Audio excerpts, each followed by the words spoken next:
Hi everyone, my name is Charlie, and today I have a book haul. It always seems strange for me to share a book haul because all I'm doing is talking about the books that I have purchased.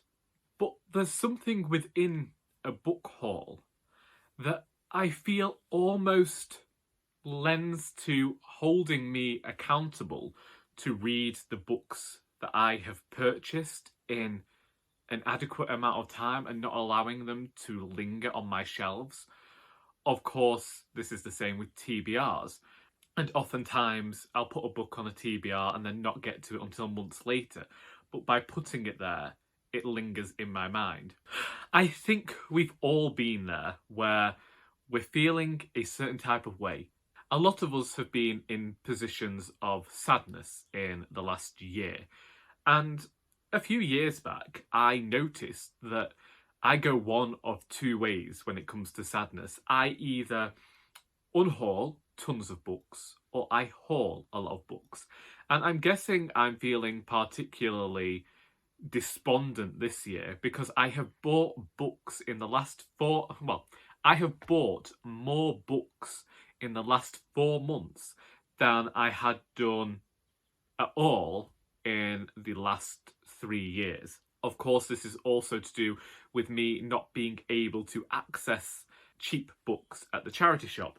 In terms of this haul today, I have been doing a lot of thinking about my reading and the books that I am consuming. And I had noticed this tendency to read an author, rather enjoy what I've read, and then not read anything else by them.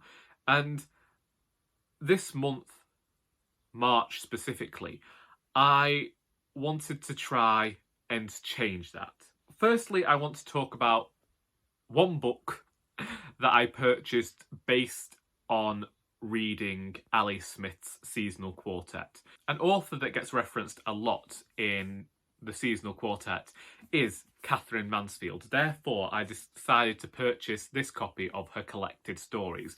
Now, I don't know that this includes every story that Katherine Mansfield ever wrote, but I do think that it's a good enough place as any to start, and I would like to see how Smith has been inspired by this author. Also, I know that I have previously read this short story writer when I was at uni. That's another thing where I would read writers at uni, be introduced to them and think, right, that's somebody I want to go and explore further in future, and then never do so.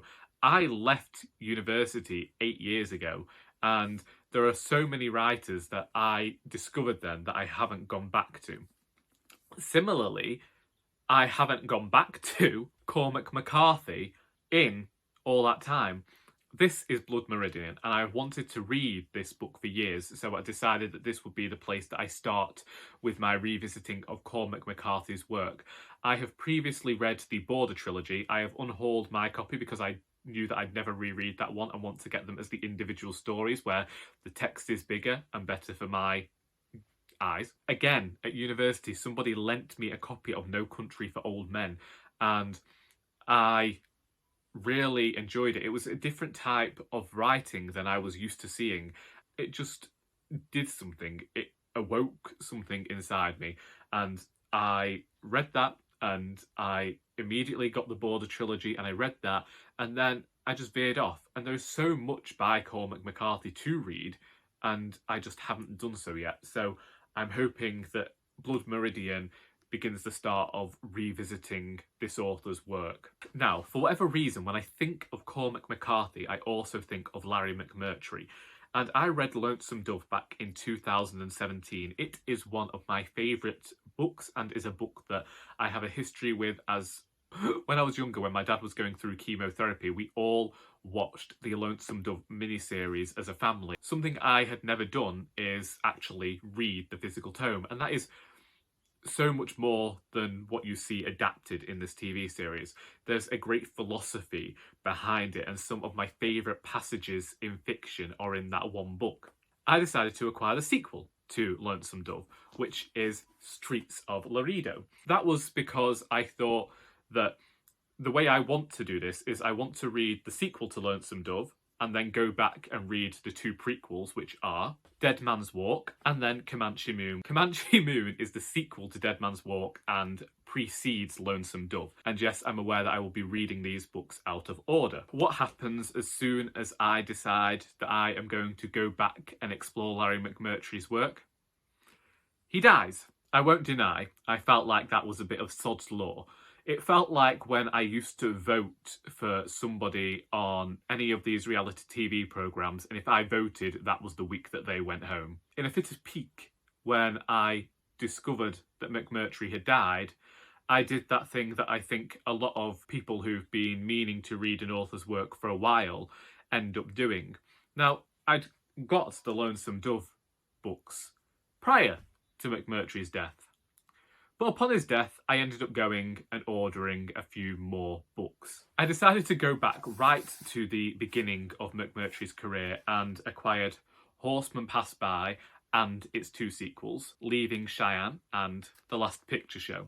I won't deny, I did feel a bit dismayed that I couldn't find this with the matching cover to the other two books. I just felt like it was time to explore this writer more thoroughly.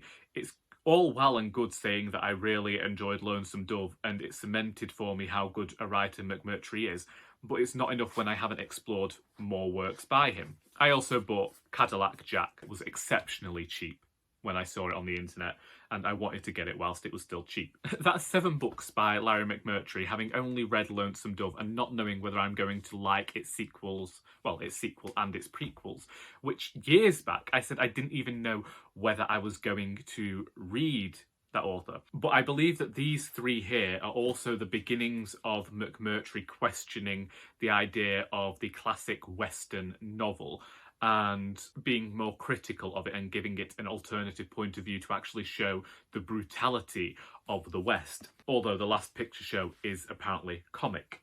Similarly, Cadillac Jack is also supposed to be some sort of comedy. Not really sure what this book is about, like I say. It was one of those where I saw it and due to the price I ended up acquiring it, but let's read. It's about this man called Jack who drives a Cadillac. I don't know when I'm going to get to these books. I planned on reading Streets of Laredo this month because there's just something about Western books and that setting in particular that I find suitable to read in spring. It's also, strangely, the time I also think it best to read Steinbeck, but that's because of the fact that I first read Steinbeck when it was lambing and lambing just started. And then last month, I read Hilary Mantel for the first time. I read Wolf Hall, Bring Up the Bodies, and Beyond Black, and I'm currently reading The Mirror and the Light. And when I came across 2 of Mantel's books rather cheap on the internet, I chose to acquire them. So we have her very first book, which is called Every Day is Mother's Day. I mentioned it in my wrap-up video that I'm finding Mantel rather humorous and darkly humorous at that. I think it's going to be a strange one to go back and look at the beginning of Mantel's career, as it will be interesting to go back and look at the beginnings of McMurtry's career. And the reason I've decided to go straight in with Hilary Mantel and try and get through a lot of her works is because I don't want her to turn into one of these authors like Elizabeth Taylor, where I read one book and then leave it years before I get to the next one.